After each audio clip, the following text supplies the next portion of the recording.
to Sugar Coated. I'm your host, Adrienne Garland, the CEO and founder of She Leads Media. For far too long, women have been conditioned to sugarcoat their words, their actions, and the way they show up in the world, and to conform to certain cultural norms and ideals. This is inherently designed to keep those who are outside of the norm from gaining power, prestige, wealth, and influence, preventing more women from being recognized and respected as the powerful leaders that we truly are. Join me each week as we dive into raw conversations with remarkable, uncompromising, and inspirational women that will encourage you to strip away your sugarcoating and move boldly in the direction of your magnificent dreams. Hi, everybody. This is Adrienne Garland, and welcome to Sugar Coated. I am so excited to welcome Eva Janotta to Sugar Coated today.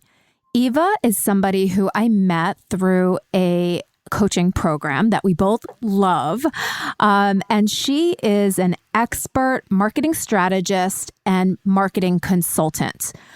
What I really love about Eva is she has such a powerful way with words, and that's why I wanted to introduce her to all of you today. So welcome, Eva. Hi, Adrienne. Thank you. Yeah, it's so exciting. You know, I really love the power of some of these groups that I'm a part of. And you're one of the people who was just so open and friendly and reached out to me and have also offered some, added value. You've facilitated a separate group that was incredible.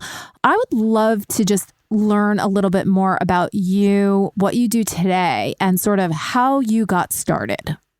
Yeah, so I'll answer the first part first. So what I do today is my company, we help leaders and entrepreneurs in the helping women economy to stand out online. And to break that down, that means we typically work with service providers whose services impact women. So we work with a lot of coaches and consultants in sectors like diversity and inclusion or negotiation or career advancement. And we help them stand out online, help them be heard, sought after, and hired for their work through thought leadership and social media marketing and overall communication strategy. So how they convey themselves to the world and to their audience. I love it. And, this is, as everybody knows who sort of knows anything about She Leads Media, this is something that I'm super passionate about. It is critically important for women to be able to communicate their thoughts, ideas, and opinions and get those out into the world. So yes. I do a lot of work with women and helping them to understand the media. And it seems like you come at it from the thought leadership perspective. All of those things can work so beautifully together, though, because when you pitch the media and do that in the right way, the media is, you're going to have to give them some links to your background and your thoughts so that they can see that you are a credible person. Mm-hmm. So it sounds to me like what you do is you help those women to sort of build that body of work. Yes. And I love that phrase, body of work. Also, we call it intellectual property sometimes, but really helping, women, they have their ideas, they have this deep subject matter expertise, and it can be challenging to take that knowledge and convey it to the world in a way that they're going to understand, that they're going to find really magnetic and compelling and unignorable. And so that is the role that my company plays. What do you think is the biggest obstacle for women? Because I will say that I suffer from that as well. I know that I have, deep expertise in a couple of different areas, but when I really sit down to think about what's my thought leadership, what should I be writing about on a consistent basis, I get so lost. Yeah, that's a good question. And it's hard to choose just one big block because I think what's more common is that several different blocks are kind of all playing together at the same time.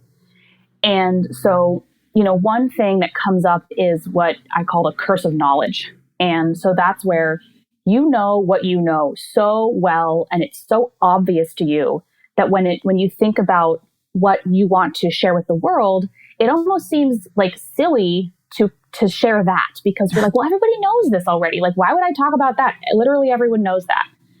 And so that's one place where women entrepreneurs can get stuck, is they forget that what they know so well is really valuable and insightful to others. And I think another thing that's really a challenge can be, the way women have been socialized, typically speaking, is we're taught to be appeasing and to be pleasing and to be accommodating and to kind of not make waves and get along. And those are valuable skills in a lot of situations. But when it comes to being a thought leader, you actually want people to disagree with you. You want to say things that are bold and galvanizing and that folks are not going to like necessarily. And when you do that, you're really exposing yourself to, disagreement, to people not liking you, to people questioning you. And that can feel very unsafe.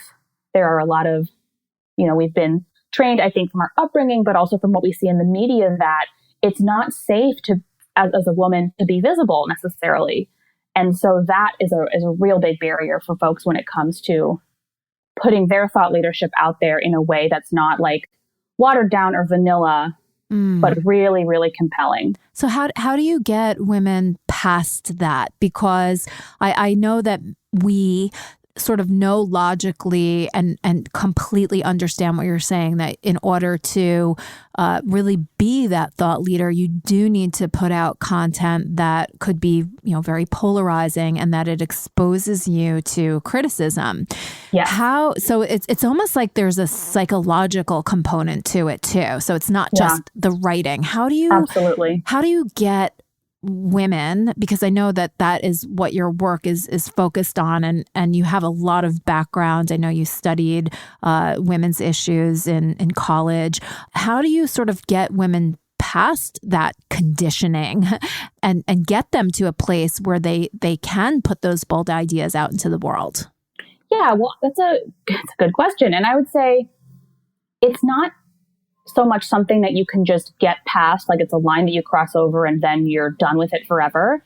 But it's an ongoing process of re-educating yourself and doing the inner work that's required to feel safe in your body and in your life, even when you've exposed one of your ideas for feedback.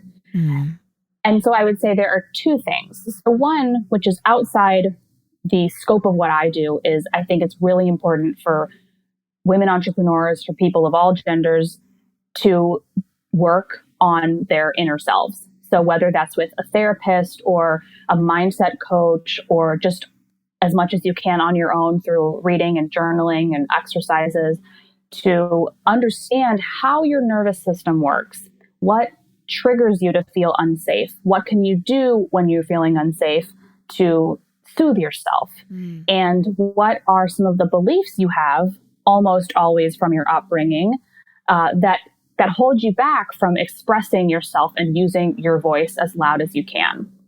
So I don't do that kind of work, but I recommend that everyone and their mother do it with people who are qualified. Yep. But when it comes to working with my clients, one thing that I find is really helpful is for you to have a degree of separation between your bold, magnetic thought leadership and publishing it. Yeah. And so, for example, if like you, Adrienne, are like, okay, I'm sitting down, I'm going to put my thought leadership into words. And then you said you feel like totally lost. What can make such a difference is if you're working with someone like me and I'm doing the writing and I'm taking the notes and I'm capturing the ideas. And all you need to do is basically close your eyes and word vomit at me what you think. And I ask you questions and I prompt you to tell me some stories or to explain things in more detail to me. And then I take all of that and I turn it into a really compelling article or a script for a video or a script for a podcast episode. And so that separation between actually having to formulate your ideas, like having them versus like forming them, that separation can make it so much less daunting to just put your ideas out there because somebody else is doing the work of turning them into a piece of content. Does that make sense? It makes so much sense. And the thought that kept running through my mind as you're talking is everyone needs Eva. Really, like everyone needs Eva, because that is such a real phenomenon. I love this idea of separation. It is the thing, I think, that makes the difference between putting something out there and just keeping it, hidden behind the curtain. Right. And having enough courage to ask somebody like you specifically for help. And also, it seems to me that you're going to help somebody to formulate those bold ideas, but you're not going to set that person up so that when that content goes out into the world, that it is something that is going to, cause like a huge backlash. I'm sure that you're also looking for that. So it seems to me that you have to really build trust with people. Yeah. And, partly when you hire anybody who's an expert in something, whether it's like you in terms of media support, or somebody who's a graphic designer or a branding person, or somebody like me who helps with thought leadership and communications, there's, especially if you've followed that person for a time or they come recommended to you, there's a degree of trust already built in. And I think too, like when I hire a plumber, I don't need to build a relationship with him in order to trust that he knows how to do his job or her job. Right. And so I think similarly, when you hire an expert for services, there's an element of trust built in that that she knows what she's doing and that you can trust that she's going to take care of you as best she can. Yeah. What prompted you to focus your attention, I guess even starting in college, but on the whole idea of women and the women's economy, if you will? Yeah. So it was a long path, long and nonlinear as they often are. So when I went into university, and a sidebar is that I have a lot of thoughts about the university system and how young we expect people to declare a major and all of that. Yes. So for my part, when I entered at, 19, I didn't know what the heck to major in, but I knew what I was good at and what I was interested in. And that was gender and women's studies and English. And so I got my degrees in those two fields. And the FAQ I got most often was, so what are you going to do with that when you graduate? Which was so it's such an annoying question. It really or at least at the time, it really made me feel defensive. And it also, well, that's the main thing. It wasn't it's not a very supportive question. It can be, just from a place of curiosity, but more often than not, there's some judgment loaded into that question. Yeah. And so it gives me great pleasure today that I've built a job for myself that's very much connected with my degree in gender studies.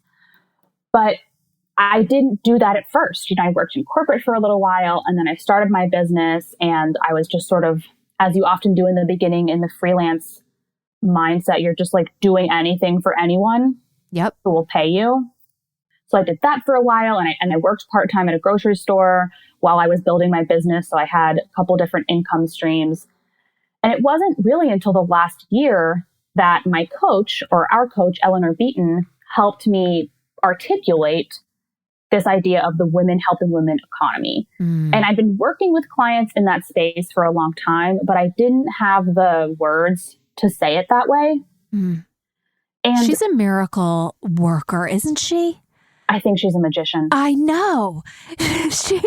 Sidebar. When you speak to her, she is able to sort of push away all of the clouds and just lightning in on it. And I love hearing that story about her because you are an expert in this field. And I think that it's interesting that you also sort of have trouble because you turning the mirror on yourself, I don't know, there's just something about it that doesn't work. So no matter how expert you are, you do need someone like Eleanor to help. And really, I do agree with you. She is special. She's a magician. Yeah, she's amazing. And that was a mistake that I made for a long time, is that I avoided getting help like her kind of support. Like I was in that mindset of like, kind of like bootstrapping and like, I can do it all myself. I'll just download all the free PDFs and I'll learn how to do it myself. And that really delayed my progress for a long time. So I'm glad that I now recognize how important it is to get expert support. I think that's a huge point, just to talk about that a little bit more. One of the things that I find both with myself and with other women entrepreneurs that I talk to every single day is that we sort of logically know that we need help and we are so reluctant to get that help. What do you think that is all about? That's an interesting thing, because I think part of it is, at least if you're in the United States, which you and I are, there's a really subtle and not so subtle culture of individualism here. Yeah.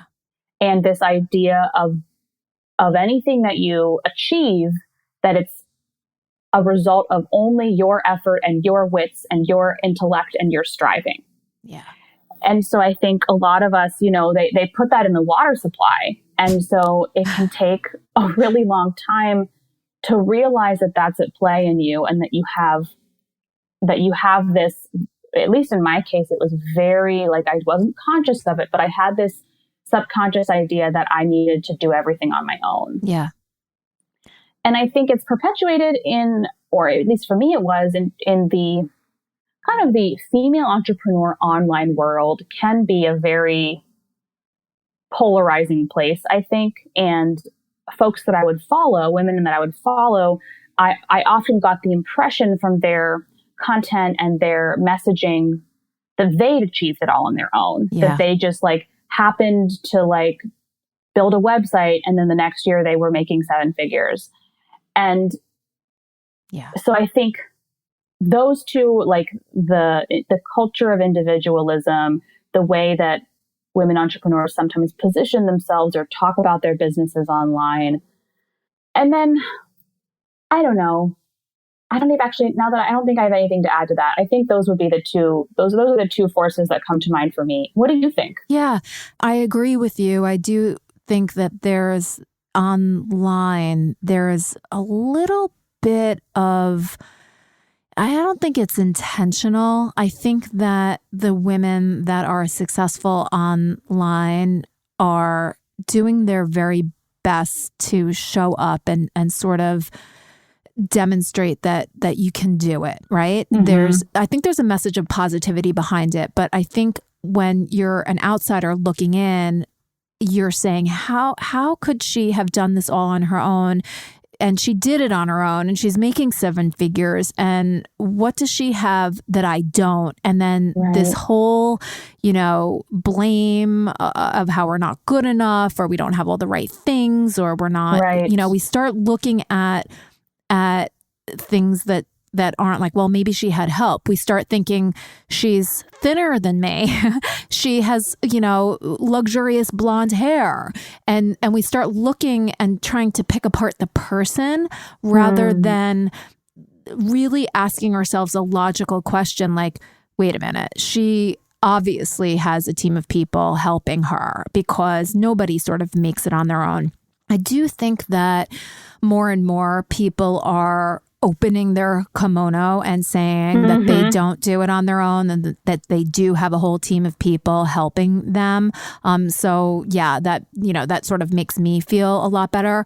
But I agree with you on the individualism and that it's in the water supply. I mean, Eva, what an amazing phrase, first of all. But yeah, there's this idea that if you can't make it on your own and hustle and grind and, do all the things, that as an entrepreneur, there's something wrong with you. Yeah. And it's a bad message. And the message for entrepreneurship really should be that, yes, you have this model, this ideal of like this single entrepreneur, trekking through the desert and creating. She's a digital nomad, of course. Exactly. And, that's not reality. So the more that we can have even conversations like this, saying that, there's certainly a certain level of success that you can achieve on your own, but at a certain point, you tap out. There's no more to give. Yeah. Yeah. And I would argue, like, sometimes I remind myself, like, nothing in my life is a result solely of my own achievement. I mean, coffee that I buy, foods that I buy, the car that I drive. I mean, when you really break down everything that we use on a day-to-day basis, you realize like you don't do anything alone. You're always relying on the expertise and the skills and the production of others. And this is making me realize, Adrienne, is I was doing something similar recently. I have this document that I use whenever I'm talking with a prospective client who might want to hire me. I kind of use this document to walk them through different aspects of my business. And up until very recently, I didn't have a page in that document about my team. And I added it recently because somebody asked, and now it's there. But you're making me realize, Adrienne, that I was perpetuating this idea that it was just me doing all the work when I was talking to these prospects. And I didn't realize until right now in this conversation that I was playing a part in that. Yeah.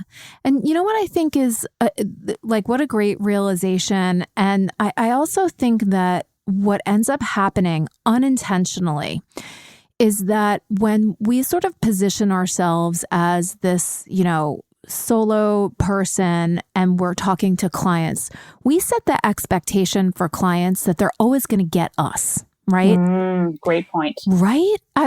You just made me think of this. And what happens is that when you perhaps pass something off to a team member, or, they're expecting that you are the one that's always available for them. And then when they don't get that, their expectations are not met. So setting up from the get-go that, yes, this is your business and, the buck stops with you, of course, but that there's a whole team of people that are working behind the scenes to bring this to life. It sort of sets the expectation for the client that they don't have carte blanche access to you. That is such a good point, Adrienne. Absolutely. And I think we do this as women because of the people pleasing. We want, right? My nemesis. Well, me too. And I am trying, don't try, do, whatever that Yoda phrase is. But yeah, it's the people pleasing is something that I believe gets in the way of scaling a business and building a business. It gets in the way of everything good in the world, I would say, because, and you were mentioning earlier when we were talking about thought leadership, like how do you step past the challenges that hold women back in their thought leadership? And people pleasing is a huge one. If you want your thought leadership to make everyone who reads it happy and nod in agreement with you, then your thought leadership isn't thought leadership. It's something really, really bland that's probably been said before. Yeah. And when it comes to growing your business, when it comes to setting up boundaries for yourself with your family or with your clients, I mean, the more I become aware of how people pleasing shows up, the more I realize, it just ruins everything. It makes everything worse. Yeah, it's not a good roadmap to be following. And just hearkening back to some of the things that you said earlier, being aware and sort of journaling those things out, those are probably some of the best things that you can do. It's like clear the crap out of your mind so that you can grow a business, so that you can have an opinion. And it's not to say that it's not important for people to like you and to want to follow things that you're doing. So I would say that there is a little bit of a fine line there, right? Because in order for people to want to hire you, they want to like you, they want to work with you. They're not going to want to work with somebody who, they don't like. So you have to balance that out, but going to the extreme and doing things to please people and to please people that we don't even know, quite frankly, is pretty stupid. It's pretty comical when you think about it, because it's it's so ludicrous. It is. And I would say, when you were talking about how if people are going to hire you, they need to like you, and that's true. And the three words they get bandied about a lot in marketing is know, like, and trust. Yeah. And for sure. But I think that you don't, if you are a kind person with integrity, you're going to please people and they're going to like you just by the very nature of being that kind of person. And that you don't need to make an extra effort or do any sort of gymnastics to make people like you. I mean, when I think about people pleasing, I realize that it's very manipulative. It is. First of all, it makes me feel needy, and which is not pleasant. And it's also I'm trying to manipulate someone into having a certain view of me. Right. Whereas if I am really grounded in myself and acting with integrity and with kindness, then people will like me. And those that don't, it's not about me. And I don't need to do anything extra to earn that from them. Yeah. That I think that is so wise. And these are the things that we need to learn. And they show up so much, I believe, in entrepreneurship. Yeah. Yeah. I mean, I think entrepreneurship is what a roller coaster ride through your own psyche. Oh my goodness. Right? Yeah.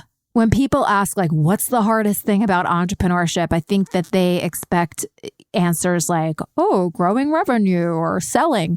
Well, maybe selling, because there is a little bit of, your psyche behind that. But it's just the whole entire process of all of the shit that comes to the surface about you. And it's right in your face. You have to deal with it, because if you don't, you're never going to be able to build your business. Yeah, I would say the hardest thing about entrepreneurship is my brain. Yeah. Frankly. My monkey mind.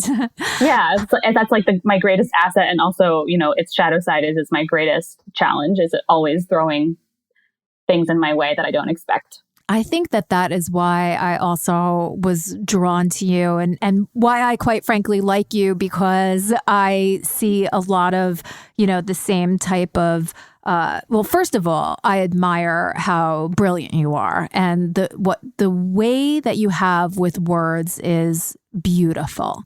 So I admire that so much. And then you do have a really kind way about you, and people are drawn to you. So I think that's why, and it's really out of many people in the incubator, you are one of the ones that I really feel a genuine connection with. I'm so glad to hear that, Adrienne. Yeah. Yeah. And aside from Eleanor, who I'm always like, I wish that I lived near you because I want to be friends with you. Right. Totally. I also just noticed on your LinkedIn profile that I see that you worked with Allie Brown, and I know that she is a superstar. But one of the other women that I see that you've worked with is Selena Rezvani. Yes. And Selena spoke at my She Leads conference last year. Oh my gosh, I didn't realize that. I know. When I saw her name. Yeah, she is amazing. Yeah, isn't she just so lovely? She's terrific. Yeah. So I love that you sort of have these superstar women that you've worked with. How were you able to connect with them and work with them? Because I think a lot of people, there are certain people that they would love to work with, right? Yeah. But, it's fear, whatever. How did you go about reaching out to them? Yeah. So, one of the things I've been doing this year, which you know well, Adrienne, is I hold these small, they're capped at 4 people, roundtable conversations with other women entrepreneurs. And they're these loosely structured, basically networking/friend making calls with the intention of helping women forge deep connections in their network, not just broad connections. Yep. And one of the questions that I ask in every conversation is, how are you reaching your audience today? What's working well? What are the challenges? And so I've talked now with dozens of women entrepreneurs, and by far and away, the most common answer to this question of how are you reaching your audience today is word of mouth and referrals. Mm. So Selena was a referral from another client. In fact, most of the clients that I work with are referrals from others. And that is a wonderful, wonderful thing. And I have no complaints about it. Yeah. And when it gets to the point where you're growing your company, something I remember Eleanor saying on a coaching call was that you have to transition from being I think she put it, a service providing company to an audience building company. Mm. And so there's this interesting transition point when you're growing where probably your warm network and referrals from there are not going to give you the volume of leads and prospects that you need if you're working with a lot of people and you're scaling your services. So that's kind of a tangent, but I've been thinking about it a lot because I hear so often from women entrepreneurs that we have this great word of mouth referral network that we're part of. And that's fantastic. And there's, I think, a lot of opportunity for us to expand beyond that when it comes to selling services at a greater volume. Yeah. So that's my answer. But the other thing I wanted to share is I'm actually going to be publishing an article, I think next week, about how I position myself to be connected with preeminent leaders like Allie Brown. And I tell the story in the article, so I'll send you a link to it when it's ready. But, she and I live in the same city, and I've been following her for a long time through her podcast. And I had the opportunity to meet her actually at one of Eleanor Beaton's events. Mm. And so there were kind of a couple different touch points, ways that we connected with each other before it came to the point where she was looking to hire someone with my skill set for marketing and podcast production. So yeah, that's the short version of how I got to meet Allie. So networking. It's funny. I teach a class at NYU, and it's all about entrepreneurship and business plan development in the event management industry. Mm. And I love the class so much, and I love all the enthusiasm of the students. It says at a graduate level, so they're they have some work experience, so they're not newbies. And I always talk about how important your network is. Yeah. And they agree. And a lot of the questions that come up is like, okay, well, how do I connect with people during coronavirus? I love this question. So what is your advice? I just wrote an article about this too, so let me ask you this first, Adrienne. So how often have you heard the phrase, or maybe even thought, that it's really hard to make friends as an adult? I've heard that phrase. I personally do not have that problem, not to toot my own horn. Yes. Okay. So I too have heard this phrase all over the place from colleagues and people in my network and friends. I also have never had that thought cross my mind because I find it very, very easy and fun to make friends. Me too. And so what in the last article that I wrote about this, I kind of broke down the steps to making friends and how transferable those are to online connections. Mm. And particularly during a pandemic when we can't meet people in person, but the steps you take to meet someone in person, when you think about like You introduce yourself, you ask certain kinds of questions, maybe you get their contact information, maybe you follow up. All of those things can be done online. Yeah. And for me, LinkedIn is my absolute favorite tool for that. And so I am connecting with people all the time. Just last week, I read a really interesting article in the New York Times about the Myers-Briggs personality assessment and how it can be a barrier to inclusion in the workplace. And I thought it was a great article. And I looked at the woman who wrote it, her name, I grabbed it, I pasted it into my LinkedIn search bar. I found her, I connected with her, and I intend to follow up with her because I think she's a really fascinating woman. And so what I encourage folks to do is let me back up. So I think that where a lot of people get stuck making new connections, whether in person or online, is they get really nervous about making the first move. Agreed. And they think, I don't want to bother them. What if that's too forward? What if it's awkward? What if they reject me? We do a lot of what ifing around making the first move. And so we end up kind of acting like wallflowers and just sort of waiting for other people to magically want to talk to us, even though we're not behaving in a way that makes us someone they'd want to talk to. If you're imagine if you're in a room and you're standing by the door and you're staring at your phone, nobody's going to come over and talk to you. Right. And so, such a good analogy. Yeah. So I really encourage people, if you read something that's interesting to you, if you hear a podcast episode with a guest that you really like, if you see that someone who knows someone else that you're curious about, I would encourage you to make the first move. Just reach out to that person on LinkedIn or on Instagram or through the contact form on their website. I've done that a number of times. And the way that I typically start out is I just tell them that I like their work. Yeah. And nobody hates a compliment like that. I love this advice so much because I think what people do is, in addition to putting pressure on themselves and not reaching out, that when they end up reaching out, they go straight into sales pitch mode. Mm-hmm. Ugh, such a big mistake. Right. Yeah. And that's, I think, where people can get uncomfortable with the idea of networking, is because they feel like the point of networking is to have this ulterior sales motive. Right. When I would argue the point of networking is to make new friends.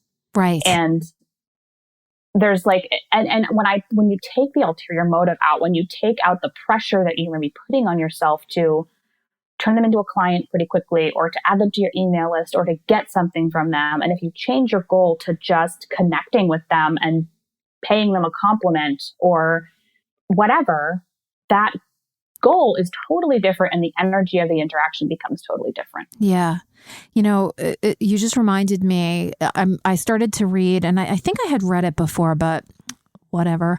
I'm starting to read the book, Atomic Habits by James Clear. Oh, I've never read that. Yeah, it's really interesting. I'm not, very far into it, but one of the things that he talks about when it comes to, success is obviously this idea, which is these tiny little improvements over time compound. And so they turn into something big, which is really interesting. But that instead of focusing on goals, like what you're talking about, the goal is to get more clients, right? So I'm going to reach out to people on LinkedIn, and you put all this pressure on yourself. The people that are successful more so follow the process and the habit. Oh, interesting. Yeah, and almost forget about the goal, because the process is the thing that is ultimately going to lead you to your success. So what you're talking about on LinkedIn, the process of reaching out to people and doing that on a consistent basis without an ulterior motive is actually the thing that's going to help you to achieve your goal. Ah, okay. So if you just get into the habit of reaching out to people when they pique your interest, yes, and forget about the goal. The point is the process. Yes. That makes a lot of sense, because I can totally see how that would compound over time. And who can imagine the opportunities that could come to you with all of these new connections you're making? Correct. I like that. Yeah. So yeah, little plug on that James Clear Atomic Habits book. And again, like I'm not very far into it, but I'm looking forward because there are certain things that I would like to do in my personal life, in my professional life, where I want a radical change. And everything that I've done to sort of move toward that radical change just ends up, backfiring, or I just, I get exhausted from whatever it takes to do it. And so I thought, well, if I could do something a little every day, maybe in 10 years, I'll get to where I want to go. But That's a really good point, Adrienne. Yeah. And it reminded me, my mindset coach is a woman named Tracy Litt of the Lit Factor. I also met her through the incubator. And she talks about how we often, when it comes to fear, everybody knows fear holds us back, blah, blah, blah. When it comes to fear, what a lot of folks don't do when they're trying to quote unquote power through their fear is to take those baby steps. Yeah. And so you might have, like, I've had expectations for myself, like, oh, like next week I'm going to write like 5 articles. And when it comes to it, that's a little intimidating to me. And so to break that down, I need to maybe I need to outline 5 ideas, or maybe I need to write 1 article. But the idea of these, like, I just needed to say this because I get stuck on this a lot personally, which is where I have these grandiose ideas and the timeline for them is insane in my mind. Like, it doesn't, like, it's way unrealistic. Too fast. Unrealistic. Like, doesn't give me enough time for my whole system to get used to that idea and to build the habits and to build the processes. And so what you just shared really, really resonates with me. Yeah. And check it out. I think there's some, I don't know the name of it, but there's some things that you can look up that sort of give the main ideas from some of these books. And I think not focusing so much on that big goal, because it can be overwhelming, and to focus on something that almost seems controllable, like a process. Like if you create the process for yourself, and then not to go into this book, but there's also the idea that if you can identify, if your identity is one of, I'm a writer, that's also a very powerful force. So he gives an example about like smoking, and you ask one person, do you want a cigarette? And one of the people answers, I'm trying to quit. And the other person answers, I'm not a smoker. It takes away the decision because you don't identify as a smoker. Interesting. So it's not even something that comes into it's not something you have to to have willpower about. It's just something who you are. So like if you can identify yourself as a writer, right? And what do writers do? Writers, write every day. I'm oversimplifying this. But I just think that this idea of an identity and then a focus on a process is really powerful. So yeah, Eva, I feel like I could just go on and on and go off into 10,000 directions. But I know that we have limited time here. So I would love to just share with the audience where they can, contact you, reach out to you, talk to you, because I would love to be able to offer that to you and have people connect with you. Well, as I've probably made abundantly clear, I love making new friends. So please do connect with me. And the best ways to do that. So first off, I wanted to share, I do have a free email course about the 5 magnetic pillars of thought leadership. And it guides you to publish those bold opinions and insights and the expertise you have we were talking about. Love it. So that's a great way to connect with me. You can go to 5magneticpillars.com. That's the number 5, and the rest is spelled out. Okay. And so that's number 1. That's a great way to get a feel for me, and you can respond to any email and I'm going to get it and I will write back to you. And then secondly, find me on LinkedIn. Great. Yeah, just make sure when you send me a connection or request, just write a note to tell me that you learned about me from here, and I would love to meet you. I love it. Well, thank you so much. I appreciate your time. I appreciate your wisdom. I appreciate your friendship. So thank you so much, Eva. Thanks, Adrienne. This was great. Take care. Bye.